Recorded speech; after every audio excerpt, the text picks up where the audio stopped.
आज के इस लेक्चर में हम देखेंगे determination of aggregate abrasion value test by Los Angeles method as per IS 2386 part 4। और दूसरा इस लेक्चर में हम देखेंगे maximum value of aggregate abrasion value कितनी हो सकती है किसी भी एग्रीगेट के लिए एज पर IS 383 2016। तो चलिए शुरू करते हैं। देखिए, सबसे पहले तो मैं आपके सामने तीन वर्ड इंट्रोड्यूस करता हूँ। पहला एब्रेशन, दूसरा फ्रिक्शन और तीसरा वेयरिंग। एब्रेशन का मतलब होता है घर्षण और फ्रिक्शन का मतलब भी होता है घर्षण, यानी कि फ्रिक्शन और एब्रेशन लगभग एक ही चीज है, ठीक है। और तीसरा वेयरिंग का मतलब होता है घिसाव। घर्षण की वजह से किसी भी चीज का घिसाव होता है, यानी कि एब्रेशन और फ्रिक्शन की वजह से वेयरिंग होती है, ठीक है।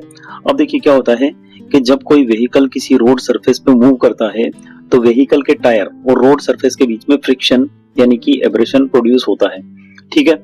और उस एब्रेशन की वजह से रोड सरफेस में जो एग्रीगेट है उसका वेयरिंग होने लगता है, यानी कि एग्रीगेट घिसने लगता है, ठीक है। और एग्रीगेट का जो घिसा हुआ पार्टिकल है वो रोड सरफेस पर डस्ट प्रोड्यूस करेगा, इसलिए एग्रीगेट इतना सफिशिएंट हार्ड होना चाहिए कि वो इस एब्रेशन के अगेंस्ट काफी हद तक रेजिस्ट कर पाए, ठीक है। और एग्रीगेट की ये जो प्रॉपर्टी होती है, यानी कि resistance against abrasion, resistance against friction या रेजिस्टेंस अगेंस्ट वेयरिंग, इसे मेजर किया जाता है एग्रीगेट एब्रेशन वैल्यू टेस्ट से, ठीक है। देखिए, एग्रीगेट एब्रेशन वैल्यू डिटरमाइन करने के लिए तीन टाइप्स के मेथड होते हैं। पहला abrasion value test by Los Angeles method, दूसरा abrasion value test by Deval abrasion method, तीसरा abrasion value test by Dorry abrasion method, ठीक है। आज के इस लेक्चर में हम फोकस करेंगे फर्स्ट मेथड पर, यानी कि abrasion value test by Los Angeles method पर, ठीक है।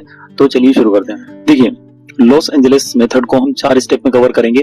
First required equipments, second sample preparation, third test procedure और fourth calculation of aggregate abrasion value. तो फर्स्ट स्टेप है हमारी रिक्वायर्ड इक्विपमेंट्स। तो पहला और इंपॉर्टेंट रिक्वायर्ड इक्विपमेंट है लॉस एंजेलिस मशीन। देखिए, लॉस एंजेलिस मशीन इस तरह की एक सिलेंड्रिकल मशीन होती है। इसका इंटरनल डायमीटर होता है 700 mm, इंटरनल लेंथ होती है इसकी 500 mm और इसकी वॉल थिकनेस होती है 12 mm। ये सिलेंड्रिकल मशीन अपने हॉरिजॉन्टल एक्सिस के अलोंग रोटेट कर सकती है। रोटेशन के लिए इसमें मोटर लगी होती है। एज पर IS 2386 इस मोटर की पावर 1 हॉर्स पावर से कम नहीं होना चाहिए, ठीक है। इस सिलेंड्रिकल मशीन में एक ओपनिंग होती है एग्रीगेट को मशीन के अंदर डालने के लिए। इस मशीन के अंदर एक सेल्फ बनी होती है इसकी फुल लेंथ के अलोंग। इसकी डायमेंशन होती है 500 mm by 88 mm by 25 mm। ये सेल्फ मशीन में इस तरह से लोकेटेड होती है कि रोटेशन के दौरान एग्रीगेट मशीन के कवर पर ना गिरे, ठीक है। दूसरा रिक्वायर्ड इक्विपमेंट है वेइंग बैलेंस, एग्रीगेट का वेट करने के लिए। तीसरा set of sieves. Set of sieve में एक सीव तो हमें लगेगी 1.7 mm साइज की। इसके अलावा जो सीव्स लगेगी वो डिपेंड करेगा ग्रेड ऑफ एग्रीगेट पे, यानी कि किस ग्रेड के एग्रीगेट पे हम टेस्ट करने जा रहे हैं, ठीक है। ग्रेड ऑफ एग्रीगेट के लिए IS 2386 के पेज नंबर 18 पर ये एक टेबल दी हुई है। इस टेबल के according aggregate abrasion value test के लिए एग्रीगेट को 7 ग्रेड में डिवाइड किया है। किस ग्रेड का एग्रीगेट सिलेक्ट करना है टेस्ट के लिए वो डिपेंड करेगा एग्रीगेट के यूज पर।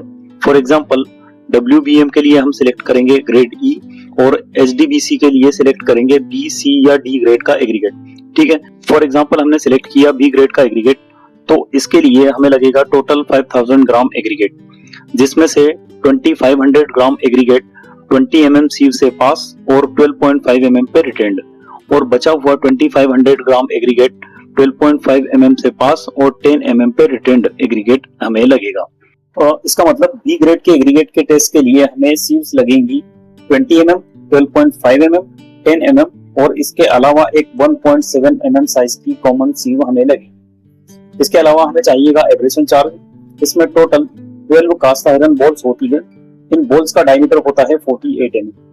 कब कितनी बॉल्स यूज की जाएगी एब्रेशन चार्ज के लिए ये भी डिपेंड करेगा ग्रेड ऑफ एग्रीगेट पे। इसके लिए IS 2386 पार्ट 4 के पेज नंबर 18 पर ही एक टेबल दी हुई है। इसके फर्स्ट कॉलम में है ग्रेड ऑफ एग्रीगेट और सेकंड कॉलम में है नंबर ऑफ बॉल्स। इस टेस्ट में क्योंकि हम बी ग्रेड का एग्रीगेट ले रहे हैं तो हमें टोटल 11 बॉल्स लेना होगा एब्रेशन चार्ज के लिए, ठीक है। इसके बाद सेकंड स्टेप है हमारी सैंपल प्रिपरेशन। तो इस टेस्ट के लिए क्योंकि हम बी ग्रेड का एग्रीगेट ले रहे हैं तो इसके लिए हमें चाहिएगा 2500 ग्राम एग्रीगेट जो कि 20 mmCu से पास हो और 12.5 mmCu पे रिटेंड हो, और 2500 ग्राम एग्रीगेट जो 12.5 mmCu से पास हो और 10 mmCu पे रिटेंड हो। दोनों साइज के एग्रीगेट को 105 डिग्री से 110 डिग्री टेम्परेचर पर 4 आवर्स के लिए ओवन ड्राई करना है। इसके बाद एग्रीगेट का एग्जैक्ट वेट लेना है। ओवन ड्राई करने के बाद हो सकता है कि एग्रीगेट का वेट 1-2 ग्राम से कम हो जाए, तो फॉर एग्जांपल 20 mm पासिंग और 12.5 mm पे रिटेंड एग्रीगेट का वेट आया हमारा 2498 ग्राम, और 12.5 mm पासिंग और 10 mm पे रिटेंड एग्रीगेट का वेट आया हमारा 2500 ग्राम।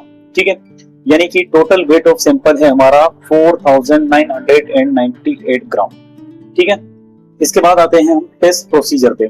टेस्ट प्रोसीजर में हमें करना क्या है कि जो ओवन ड्राइड सैंपल है उसको लॉस एंजेलस मशीन में डालना है, फिर इसमें एग्रीगेट के ग्रेडिंग के अकॉर्डिंग एब्रेशन चार्ज ऐड करना है। तो यहाँ पर हम क्योंकि बी ग्रेड का एग्रीगेट ले रहे हैं तो 11 बोल्स हम ऐड कर देंगे।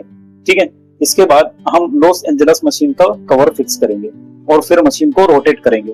रोटेशन की स्पीड रहेगी 20 to 33 रिवॉल्यूशन पर मिनट।